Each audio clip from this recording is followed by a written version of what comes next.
Hey gang, Mark Sweeney here. It must be Wednesday, and if you've tuned in before, you know exactly what we're doing. I'll explain that pun in a minute, but we do this every Wednesday around this time for over 7 years now.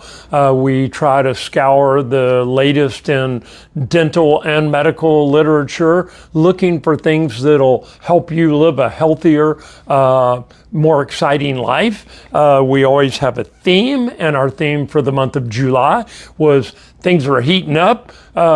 And strangely enough, after we chose that theme, we haven't hit 100 degrees yet in Central Texas for the whole month of July. I think it's been like 50 years or something since we've had a July with no 100-degree days. We still got a week left.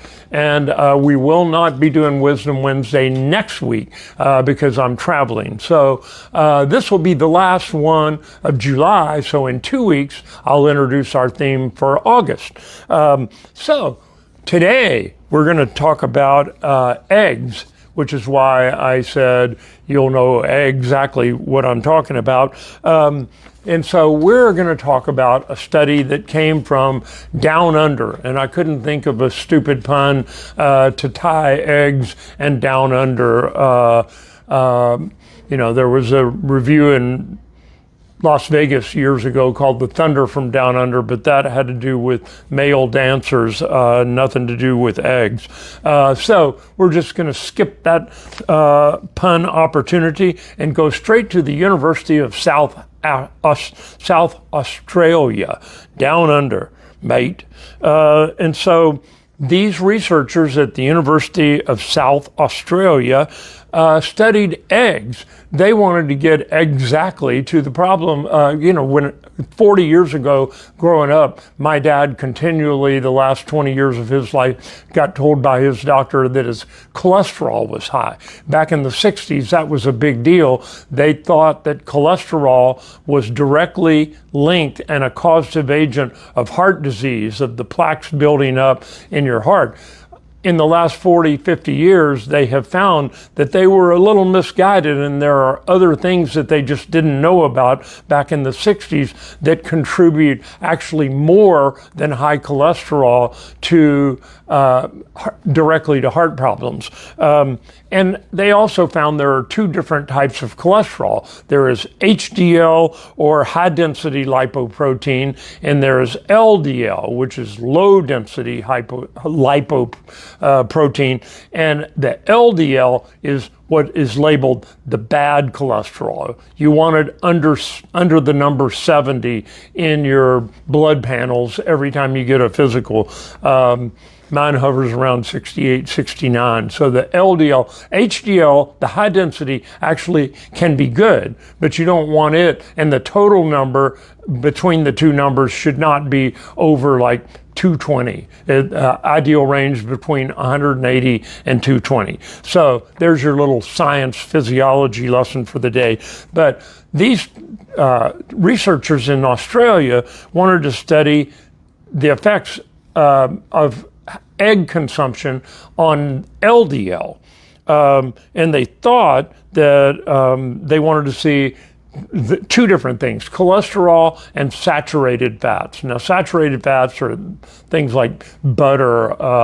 The eggs have saturated fats in them, and eggs also have cholesterol in them, particularly in the yolk, which is why this whole craze started back in the 60s about cutting the yolk out and just cooking with the egg whites, with the thought process that that was somehow healthier. Well, this study kind of throws a little dirt on that. So the study itself, they took 61 healthy adults. Now, typically, I'd like to see more than 60 people, more like a couple of hundred, but they had 60 healthy adults. They did not say whether they were male or female or what the percentages were. They just said 61 healthy adults. So, okay, mate, we'll take your word for it. In each participant, they went through 3 different diets for 5 weeks at a time. So all the diets contained the same amount of calories, but they differed in these 3 ways. They had an egg diet, which was high in cholesterol but low in saturated fats. And then they had an egg-free diet, which was the opposite end of the spectrum, which was low in cholesterol because it had no eggs in it, and high in saturated fat. So they flip-flopped those two.